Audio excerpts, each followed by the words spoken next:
de Provérbios e a gente tinha feito a nossa live anterior sobre o justo. Quem é o justo desse capítulo?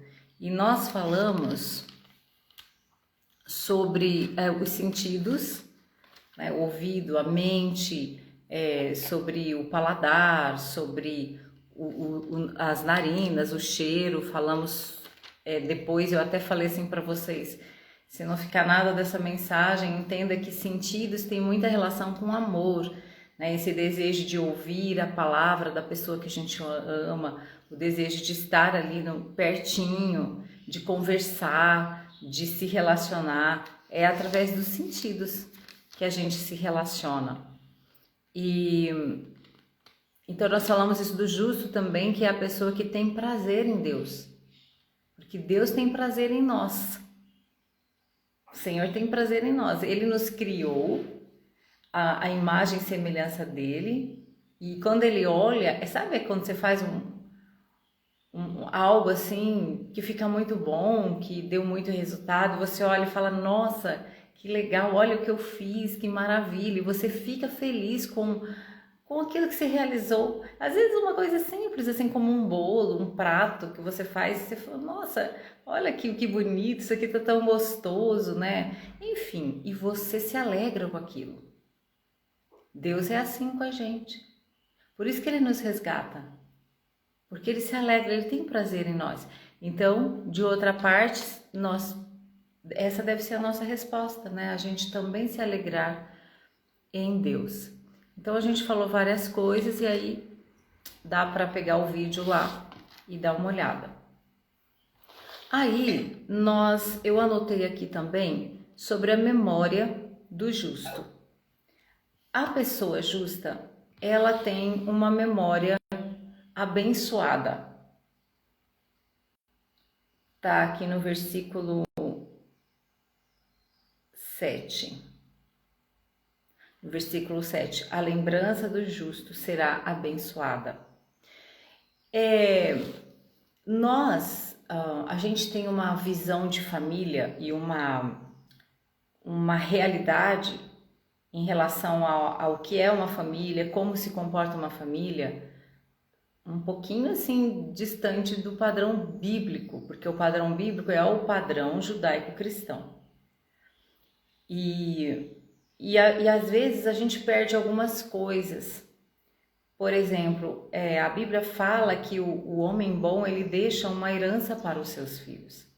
Fala de legado, fala de nós deixarmos algo construído para os nossos filhos. E isso tem se perdido um pouco, né? Porque a gente vai vivendo e vai assim, cada um por si, eles que se virem, eu construir. É um pensamento até inconsciente que a gente foi nutrindo ao longo dos séculos, é um pensamento ocidental. E essa questão da individualidade, de que o filho ele cresce, ele vai embora, não tá nem aí com a família. Por quê? Porque não houve esse cultivo no coração desse filho. Então ele vai viver sua vida. E é quase que se desconecta da família. Alguns até fazem isso mesmo. Mas na grande maioria, né, não tem uma conexão assim forte, como a gente vê no padrão bíblico.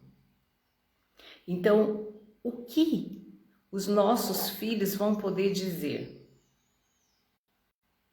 de nós? Filhos ou outras pessoas que vêm depois de nós? O que nós temos construído? Diz que a memória do ímpio, ela apodrece, não perdura. Quer dizer, o que é apodrecer? Estraga. Não dá, tem que jogar fora.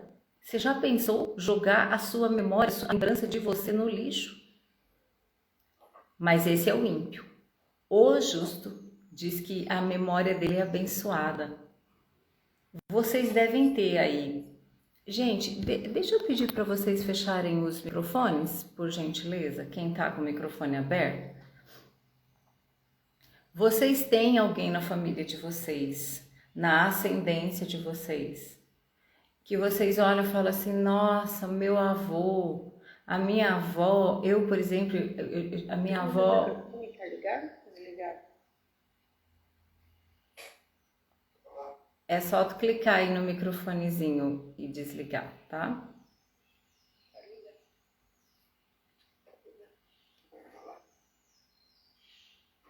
Aparecida, você também consegue desligar o microfone, tá? É só você clicar em cima. Então, gente, eu ia falar da minha avó. As minhas duas avós, eu tenho uma memória assim muito. Eu até me emociono de falar delas, porque elas são pessoas, foram pessoas muito significativas da minha vida. A minha avó paterna era uma mulher de oração e eu sei que muito do que Deus tem feito na minha vida é por conta das orações dela. Uma pessoa de oração. Ela não deixava de orar por nenhum dos filhos. A minha avó era aquela pessoa que ela ajoelhava assim em frente à casa do filho, na janela, no quarto, e ela ficava orando. Sabe assim, de madrugada? Ela ia para lá, erguia as mãos e ficava orando pelo filho, pela filha, pelos netos. Ela fazia isso. Então, uma mulher que construiu algo que eu não esqueço, jamais. As conversas. A minha outra avó também, uma mulher muito ativa na igreja, assim, muito de fazer acontecer, sabe? Aquela pessoa que vai, que é líder, que... Então, e assim, não só isso, mas eu ia para lá passar férias com ela, ficava o mês inteiro lá. Quer dizer, é uma memória tão abençoada, que esse é o justo. Então a gente precisa se preocupar com isso. Qual é o nosso legado para os nossos filhos? Alguns de vocês aqui já têm netos, né? Eu não tenho ainda, gente. Mas o que eu vou poder deixar para os meus netos, por exemplo? E isso tem a ver com essa ideia, com esse princípio da família bíblica. Então nós precisamos resgatar muito da nossa família, desses laços, do relacionamento um pelo outro. Nós precisamos, e não é fácil, né? Por causa da cultura que a gente está inserido, por causa do pensamento que nós vivemos hoje. É um pensamento completamente, cada um se desconecta e vai fazendo o que quer da vida, ninguém, porque cresceu, não dá mais satisfação. Gente, eu tive uma aluna uma vez que eu fiquei chocada. Ela me contou isso. Ela era casada, tinha já 2 filhas. Eu não lembro quantos anos ela devia ter, mas vamos pensar assim, sei lá, uns 30 talvez. E uma vez, a mãe dela, conversando assim, eu não sei eu não lembro direito a história, mas ela deu uma resposta meio atravessada. Nem falou alto, nem assim foi tão, mas foi uma resposta meio atravessada. Ela levou um tapa da mãe. A mãe não hesitou. E ela recebeu aquilo como uma correção. E ela depois, não, mas eu não posso mesmo falar assim com a minha mãe. Então, às vezes a gente, porque cresceu, porque tem a sua própria vida, porque você paga as suas contas. Quem paga minhas contas não sou eu. A gente não tem essa fala? Em relação à nossa família, isso é uma fala maldita do inferno. Porque nós temos sim que dar satisfação, nós temos sim... Tô falando dentro de uma família, vamos dizer assim, saudável, né, gente? Também não tô falando de algumas coisas que às vezes você tem que se posicionar de uma maneira diferente. Mas a gente tem sim que dar satisfação. A gente tem sim, não tem isso de que não, eu que pago minhas contas, eu que... Não é isso que a Bíblia ensina para nós. O negócio é que a gente está acostumado com uma outra cultura, um outro pensamento de família, mas tá errado. Nós temos que olhar para a Bíblia e ver como é. Olha para uma família que segue, né, uma família, por exemplo, judaica, como é? O tanto que os filhos têm que ler a Bíblia, a Torá, no caso, né? O tanto que eles se dedicam, o quanto que eles são unidos, o quanto que filho não pode dar a resposta atravessada para o pai, para a mãe, o quanto que há uma cultura de respeito, de honra, cultura da honra. Esse livro é maravilhoso, Cultura da Honra, acho que é Dennis Silk, né? E esse livro leva a gente, dá um outro olhar para a gente sobre honra, de honrar, por exemplo, os filhos. Então nós precisamos pensar, por que o justo ele tem memória abençoada? Por causa desse valor da família. O outro ponto que eu anotei aqui é que a boca do justo é um manancial de vida. Então você quer ver se a pessoa é uma pessoa justa diante de Deus ou não? É só ver como é a boca dela. Aqui fala que a boca do justo é manancial de vida, tá no versículo 11. Mas a dos ímpios esconde a violência. Então, como estão as nossas palavras? Fala de palavra e fala de fonte. As nossas palavras, elas são fonte. Pode ser de vida ou de morte. A gente pode gerar vida ou gerar morte. Tem uma mensagem que eu vi essa semana, uma amiga minha me mandou, eu vou colocar no grupo para vocês, sobre palavras. Vocês vão ver. Então, a boca do justo, a nossa boca, ela tem que gerar vida. Por quê? Porque nós temos esse manancial de vida dentro de nós. Não foi isso que Jesus falou para a mulher samaritana?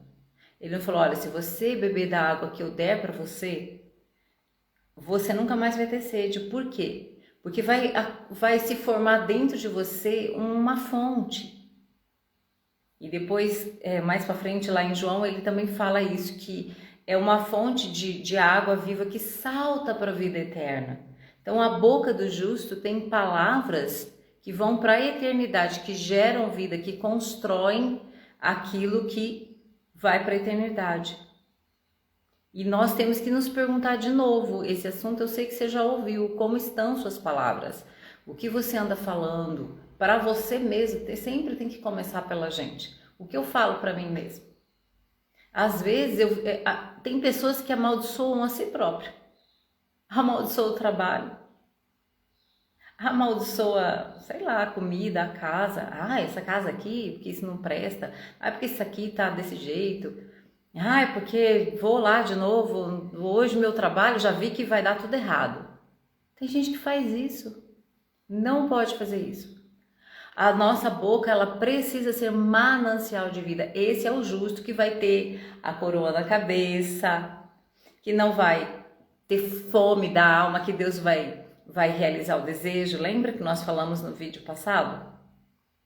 Esse é o justo, a pessoa que cuida das suas palavras, que gera vida. Então isso, gente, eu até vou dar um conselho para vocês. Esse é um ponto que a gente deve escrever e deixar assim, ó, visível para nós. Coloca num lugar que você passa, que você vê todo dia. Alguma coisa assim que faça você lembrar como estão as minhas palavras, o que eu estou dizendo, o que eu estou gerando com as minhas palavras, o que eu estou falando dentro da minha casa. Essa fonte inesgotável, ela é por causa do Evangelho de Jesus. Se não for uma fonte inesgotável, não é Evangelho, é qualquer outra coisa. O Evangelho de Jesus, ele é uma fonte inesgotável de vida. Então você pode falar coisas boas, nunca você vai parar de falar. A palavra de Deus é assim, ela é inesgotável. A gente fala do mesmo versículo, do mesmo assunto, do mesmo tema, da mesma história. E toda vez que você ouvir, que você ler, você vai encontrar algo novo, porque é uma fonte inesgotável. E é isso que Jesus colocou dentro de nós. Então nós temos a condição de fazer da nossa boca manancial de vida, das nossas palavras. O Evangelho é esse fluir das águas correntes. Lá em Isaías 12, fala das fontes de salvação.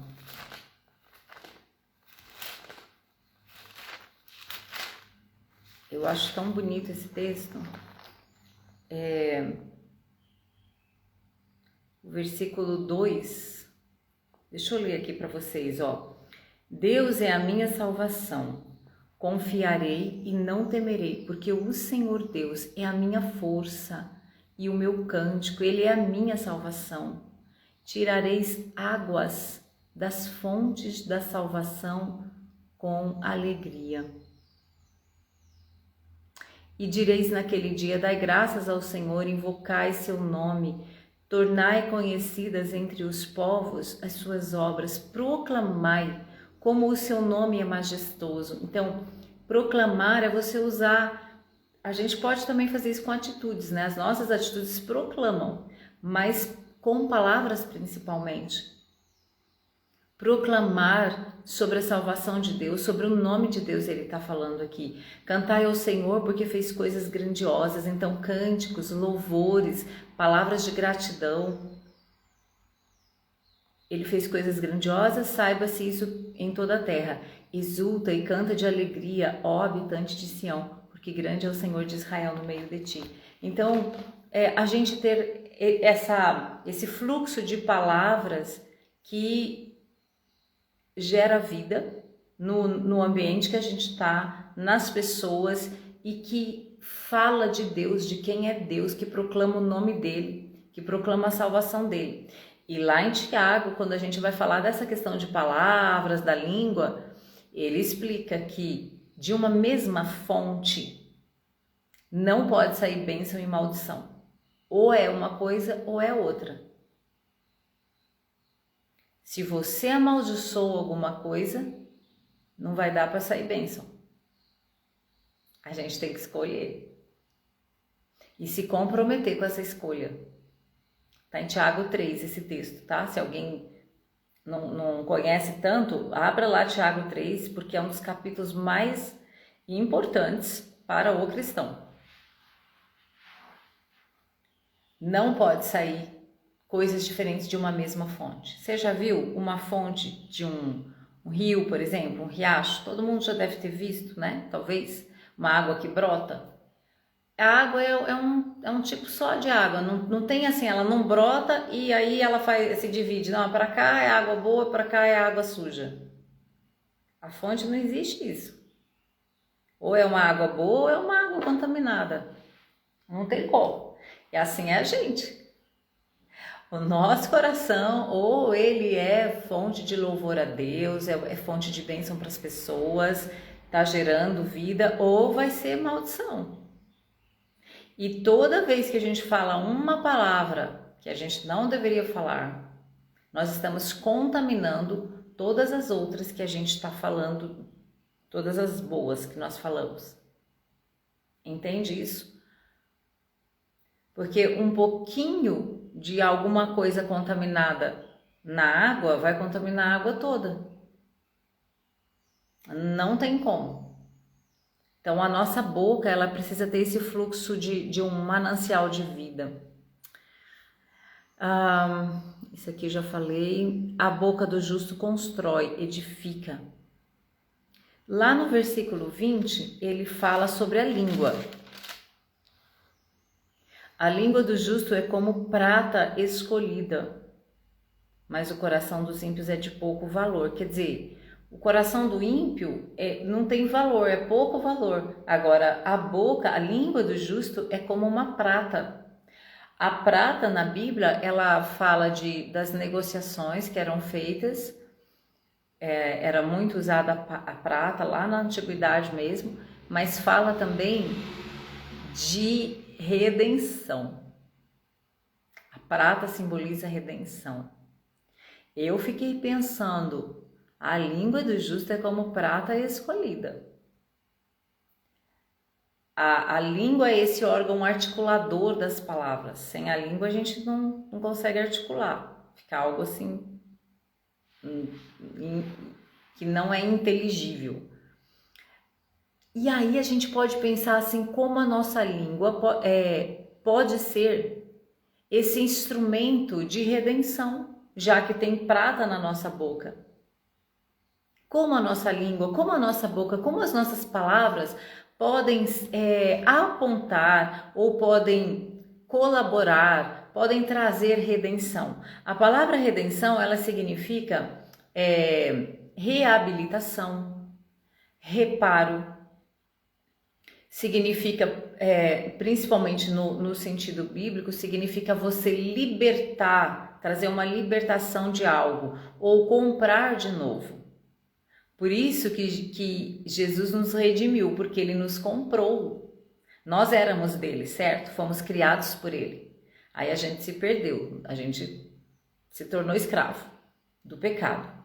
Aí Jesus nos comprou. Lá em Apocalipse 5 fala que Ele vai ser louvado por todos os povos e nações, porque Ele comprou para Deus homens de todas as tribos, nações e línguas. Então Ele é louvado pela redenção. A minha e a sua vida foi redimida por Ele.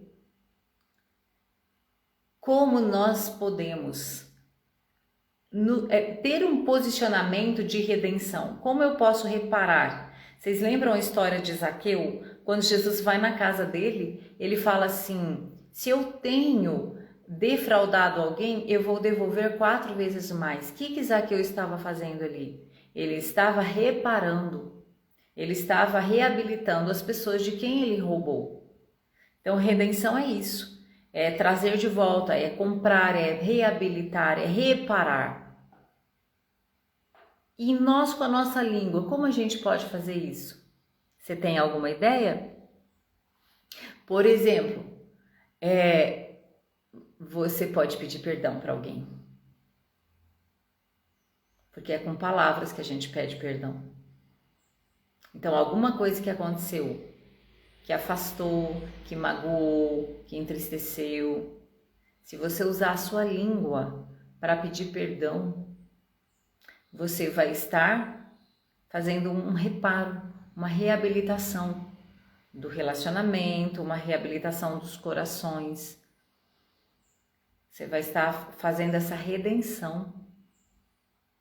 Olha como isso é forte. Porque quando a gente fala em redenção, é Jesus que nos redime. Só que Ele nos capacita. E essa fonte de salvação que tem dentro de nós, nós podemos tirar dessa fonte redenção para as pessoas. Para o meu irmão que eu magoei, ou que me magoou, e aí vai ser eu que vou ter que ir lá e pedir perdão para ele. Ah, mas não foi eu que fiz, foi ele que falou. Não tem problema, você vai lá e você pede perdão. É assim que Jesus ensinou. É bem simples assim. A gente aqui quer complicar, falando, não, mas ele que tem que vir pedir perdão. Aí você vai ficar esperando. Não vai reabilitar nunca, não vai reparar o erro nunca, não vai consertar nunca. E aí não redime nunca.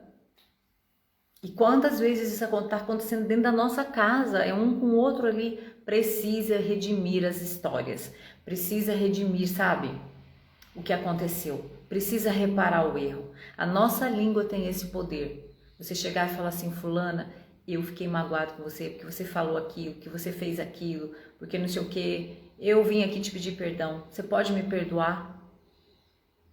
Sabe o que vai acontecer? A pessoa que errou com você, ela vai ficar tão constrangida que ela vai falar assim, ai, você também me perdoa?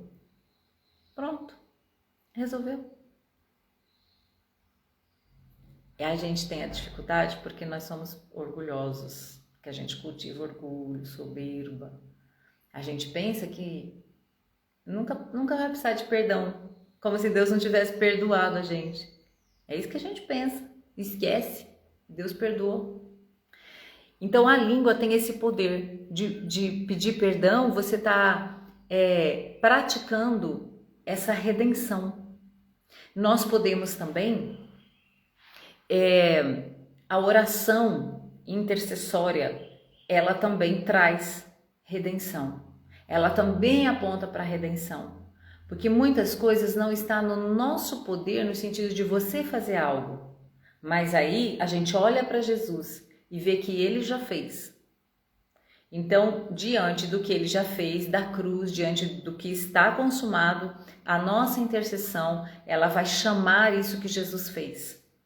Então, por exemplo, você pode interceder, você pode orar pela sua história. a redenção da sua história, que muitas vezes não está necessariamente na sua mão, não foi você que fez, é algo que seus pais fizeram, que seus avós fizeram, mas que trouxe pecado, trouxe iniquidade na sua família, que gerou uma cultura de desonra. Na intercessão, você pode acessar isso, você pode orar e falar, Senhor, cada um de nós respondemos pelos nossos pecados, é verdade, mas eu vim aqui te pedir perdão pelo pecado que foi cometido, perdoa, Senhor. E você pode orar, mesmo aqueles que já foram, veja, você não vai orar pela pessoa no sentido da salvação dela, porque é ela com Deus, mas você vai orar, você vai interceder pelo ato que aconteceu, pela ofensa que aconteceu a Deus. É você dizer assim, Senhor, perdoa essa ofensa que foi colocada através da minha família. Minha família deixou um legado de iniquidade, Senhor, perdoa. O que a gente está fazendo com isso? Nós estamos redimindo, nós estamos trazendo, nós estamos chamando a redenção da cruz para a nossa história. Por isso que quando a gente encontra Jesus, nós somos nova criatura. Porque há esse poder de redimir a história. Não só muda daqui para frente, mas redime. Ai, gente, isso é tão maravilhoso. O Senhor, Ele nos alcança aquilo que a gente viveu antes. E a nossa história é mudada. Então há uma linha. Eu gosto de pensar que há um fio assim condutor do sangue de Jesus que pode passar pela nossa história, que pode transformar tudo aquilo que foi feito lá atrás de errado, pode acabar, sabe, com as maldições, pode acabar com a cultura de desonra, com a cultura de iniquidade, de pecado. Sabe aqueles pecados familiares? Não, às vezes não é porque é uma maldição no sentido de herança, mas é no sentido de que por exemplo, né, os filhos, eles viram o pai ou a mãe fazer e aí aquilo é normal, então ele vai fazer também. É o ambiente que está criando aquela situação. Então isso precisa ser mudado por nós. Muitos pecados que a gente comete ou cometeu é porque a gente viu o pai fazer, a mãe fazer. É assim, mas aí quando a gente encontra com Cristo, tem que haver uma diferença, um antes e depois na nossa vida. Mas sabe, então existe esse poder de interceder. E eu queria abrir um parênteses aqui, porque muitos de nós pensamos em intercessão como um ministério. E eu preciso dizer para você que a intercessão é o seu maior ministério, de todos. Não existe isso assim, não é o pessoal da intercessão lá da igreja. Tudo bem, tem lá dentro da igreja, de forma organizada, pessoas que elas têm essa função de estarem mais ativas, principalmente ali pela igreja. Mas entenda, você é por natureza, você é por identidade um intercessor. Porque Jesus é o nosso maior intercessor, é o nosso exemplo. Ele intercedeu por nós, o próprio Deus intercedeu por nós. Quando Adão e Eva pecam, o que Deus faz? Vai lá para consertar. E aí ele fala, eu vou mandar um que vai resolver essa situação. Intercessão. Intercessão está na natureza de Deus. E se nós somos criados à sua imagem, nós somos intercessores. Então veja, um aspecto da nossa identidade. Intercessor. Então não leve assim, a partir de hoje, você que está aqui me ouvindo, você vai assumir essa responsabilidade de ser um intercessor. No mínimo pela sua família, no mínimo. Bom, gente, depois tem um versículo também que fala, esse assunto da redenção, ele é muito extenso também, né? Mas eu creio que a gente praticando isso, nós já vamos cumprir bastante, né, dessa mensagem que a gente está entendendo, da língua ter esse poder, ter a prata, né, como prata escolhida, que você faça essa opção.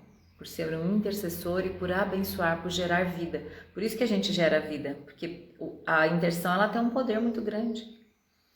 E no 21 fala também que os lábios do justo alimentam a muitos. Então veja, é o pão espiritual. Os nossos lábios podem alimentar pessoas. Então é mais um aspecto, né? Você gera com palavras de vida, mas você também alimenta pessoas com a palavra de Deus. É o pão espiritual. Você alimenta as pessoas através de Jesus. Então a boca é um manancial de vida, viu? Veja aí e anote, faça uma reflexão se esse ponto é aquele ponto que você tem que dar uma atenção maior, assim, para ver como é que estão as suas palavras. Aí tem aqui também um versículo que fala, deixa eu ver qual que é aqui, gente, que fala da colheita. Trabalho conduz à vida.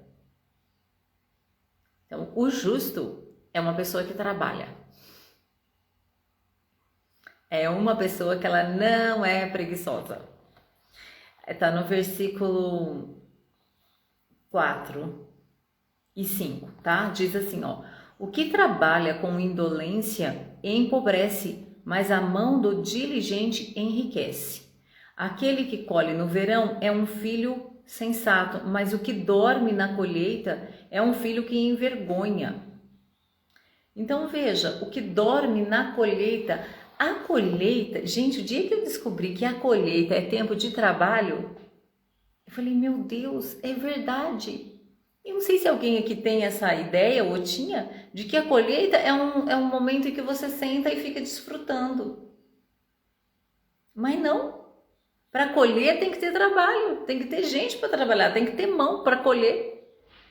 Sim, você vai desfrutar, você vai fazer festa, é tempo de festa, de alegria. A festa dos tabernáculos, ela é feita na colheita. Então é tempo de alegria, é tempo de desfrutar, de fazer festa, de convidar as pessoas, é tempo de você celebrar, mas tem que ter trabalho, alguém tem que colher o que foi plantado. E aí, aqui está dizendo que o justo, ele é uma pessoa que trabalha, e é uma pessoa que trabalha no tempo da colheita. Então esse tempo que nós estamos vivendo no sentido de salvação, de evangelho ser pregado, é um tempo de grande colheita. Por isso que precisa de trabalhadores. E aí a pessoa que, aquele que colhe no verão é sensato, mas o que dorme na colheita envergonha. Sabe por que vai envergonhar? Por que não vai dar certo? Porque vai perder a colheita. Então, se nós, como trabalhadores do reino de Deus, não estivermos ativos trabalhando, vai perder a colheita. Vai apodrecer, vai jogar fora, vai ficar sem.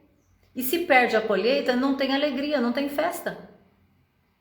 Não é assim? Quando você vai fazer uma festa, vamos pensar que você vai fazer um jantar. Você não tem que preparar tudo e você vai no mercado, você compra e você vê se você vai fazer tudo, se você vai encomendar comida, como é que vai ser, quem vai te ajudar, como vai ser a mesa, onde você vai servir isso, ou se vai para um restaurante. Se vai para um restaurante também tem trabalho, porque você está pagando, é seu trabalho, você está dando dinheiro do seu suor, do seu trabalho. Então a colheita requer trabalho, não pode haver preguiça. Então o justo é a pessoa que ela trabalha na época da colheita, não é para dormir. Se você dorme, você vai perder tudo. Agora, uma observação, né? O justo, ele é uma pessoa equilibrada, porque ele confia em Deus. Então é assim, eu sei que eu não preciso trabalhar 20 horas por dia, porque não é eu trabalhar tanto que vai me trazer esse desfrutar, que vai me trazer essa bênção da colheita. É eu trabalhar com equilíbrio, porque quem dá a bênção é Deus. Não é o meu trabalho em si. O meu trabalho fora da bênção de Deus não vai me trazer uma colheita. Não vai me edificar. Então, quando a gente perde o equilíbrio e a gente começa a fazer além do que o nosso corpo físico e emocional permite, nós estamos o quê? Valorizando demais o trabalho. A gente está passando do limite. Trabalho é algo que nós precisamos encarar. Não há colheita, não há... tem um texto em Provérbios, acho que eu não vou lembrar o capítulo, gente, que fala que se não houver boi no pasto, não vai ter o que colher. Ou seja, o boi é a força, né, de plantar, de arar a terra e tudo. Mas quem abençoa é Deus. Quem dá a capacidade de que o nosso trabalho gere riqueza é Deus. Tem aquele salmo também que fala que se o Senhor não edificar a casa, em vão a gente vai trabalhar. Então a gente precisa ter isso em mente, né? Eu tenho um tanto de horas para trabalhar por dia, porque se eu exagerar nisso, né? Não estou falando de que um momento ou outro você tenha que ter uma jornada um pouco maior, né? Tá tudo bem, mas isso não pode ser a regra da nossa vida, isso não pode ser o padrão da nossa vida.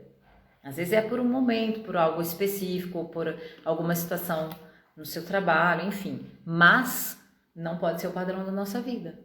O padrão tem que ser aquele padrão saudável, onde você tem tempo para sua família, onde você tem tempo para você.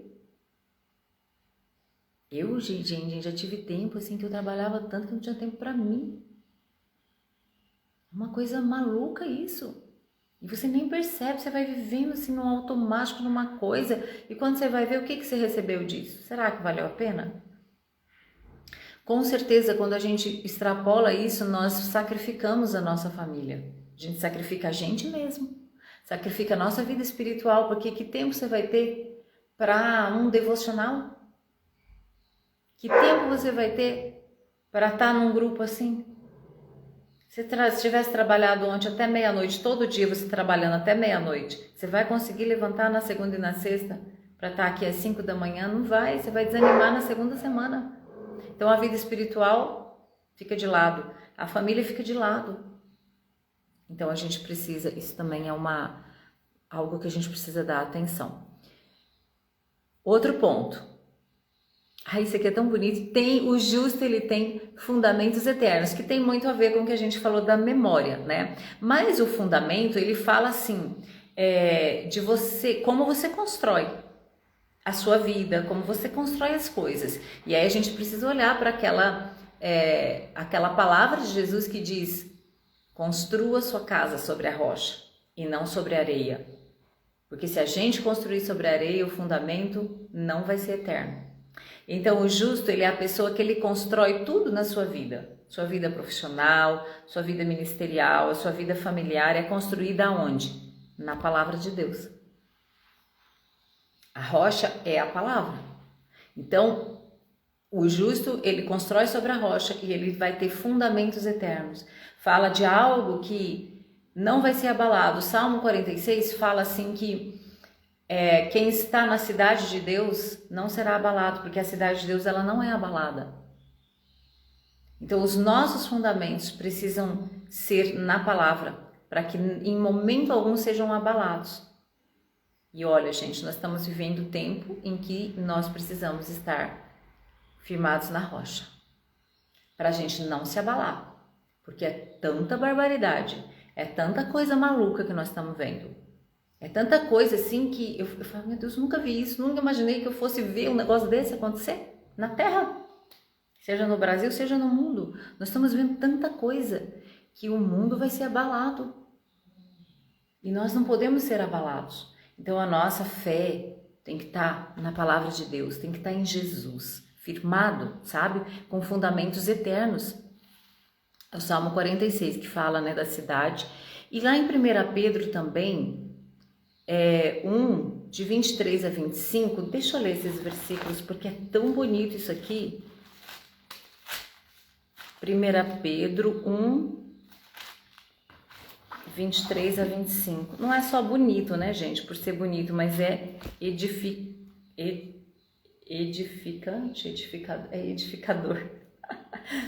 Diz assim: fostes regenerados não de semente perecível, mas imperecível pela palavra de Deus que vive e permanece, porque toda pessoa é como a relva e toda a sua glória como a flor da relva. seca-se a relva e cai a sua flor, mas a palavra do Senhor permanece para sempre. E é essa a palavra que vos foi evangelizada.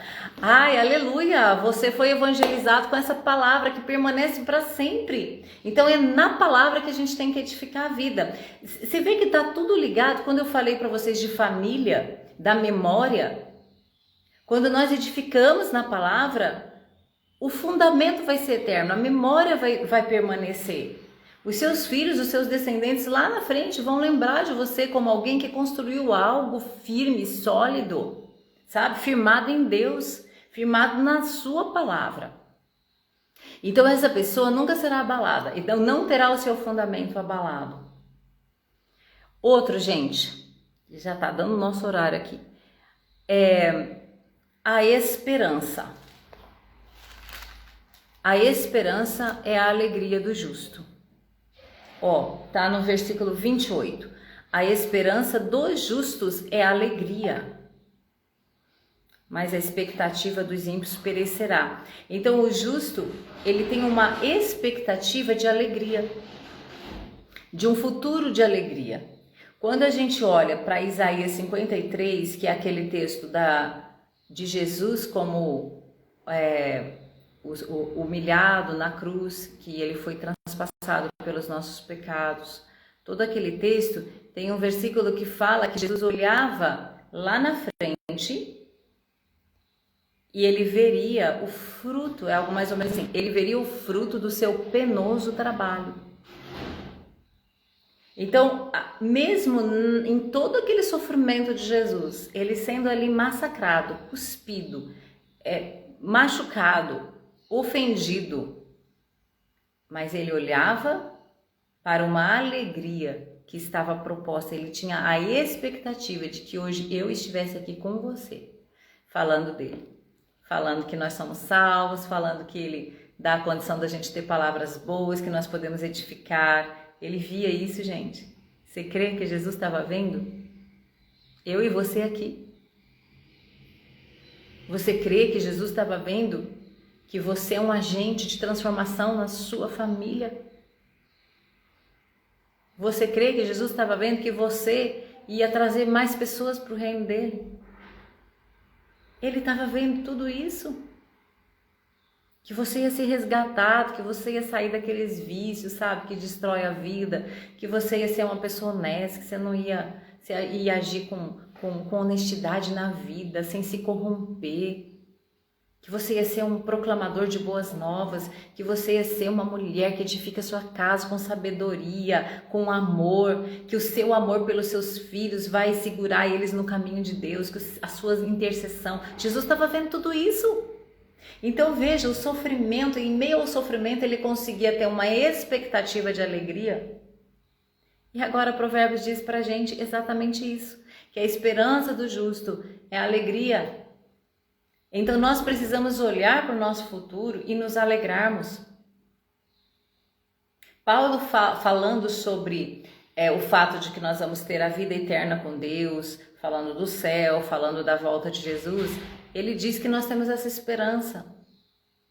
Por isso que a esperança do justo, ela não é frustrada, porque está consumado, foi feito. Jesus chamou os discípulos e falou assim, olha, não deixe que o seu coração fique perturbado. Por quê? Porque eu vou preparar um lugar para vocês. Então vocês estão vendo, vocês estão meio confusos, porque eu vou para a cruz, eu vou morrer, e vocês estão achando que eu vou deixar vocês e tal, e tal, e tal. Mas olha, não deixe essas perturbações dominarem o coração de vocês, porque há uma esperança, eu vou preparar um lugar para vocês, e o Senhor Jesus foi preparar um lugar para você e para mim. Então nós temos essa alegria, a gente sabe que a maior tribulação que a gente passa aqui, ela vai ter um fim. Ela vai cessar uma hora. E a gente tem essa expectativa de um futuro diferente. Gente, o que é um parto, né? Tem médico aqui no grupo, né?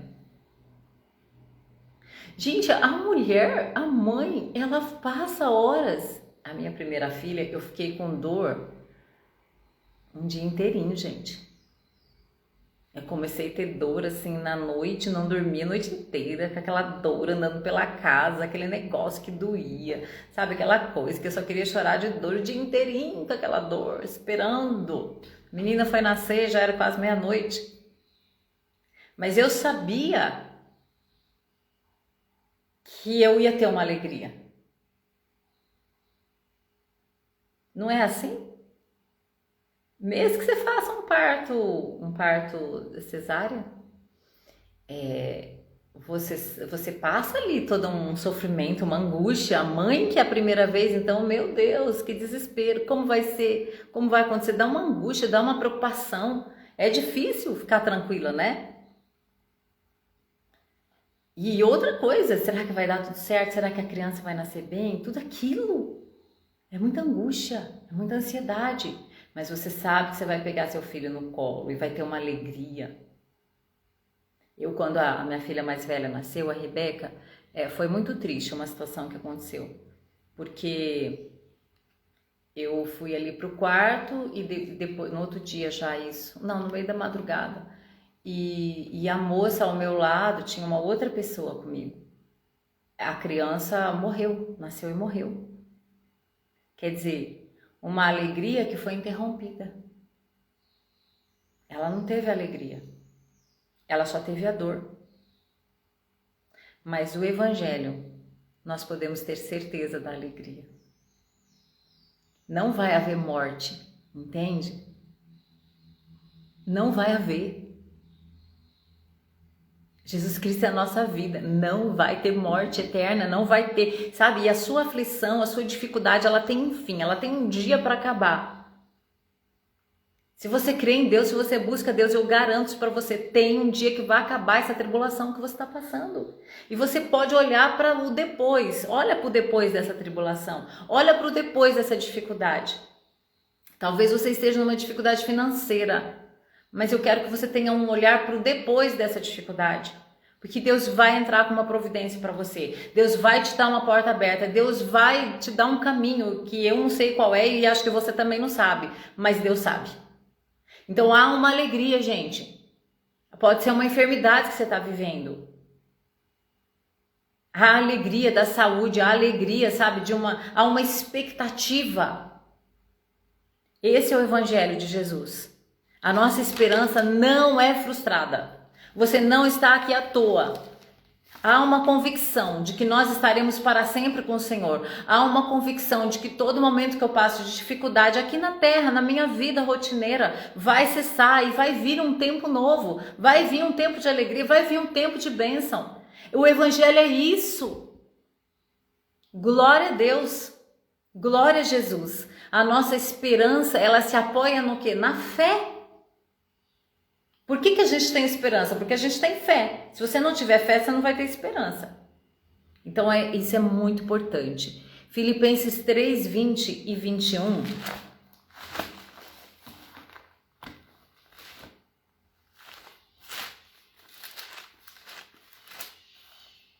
Fala assim, ó. Mas a nossa pátria está no céu, de onde também aguardamos um Salvador, o Senhor Jesus Cristo, que transformará o corpo da nossa humilhação para ser semelhante ao corpo da sua glória, pelo seu poder eficaz de sujeitar a si todas as coisas. O Senhor, ele tem o poder de sujeitar não só a vida eterna, o que já é para nós suficiente, que esse versículo está falando de que a nossa esperança está no céu, nossa pátria está no céu. Não só, mas nas nossas pequenas dificuldades aqui. Nas nossas dificuldades que às vezes parecem tão grandes, que a gente pensa que nunca vai acabar, mas o Senhor sujeitou todas essas nossas dificuldades, estão sujeitas a Ele.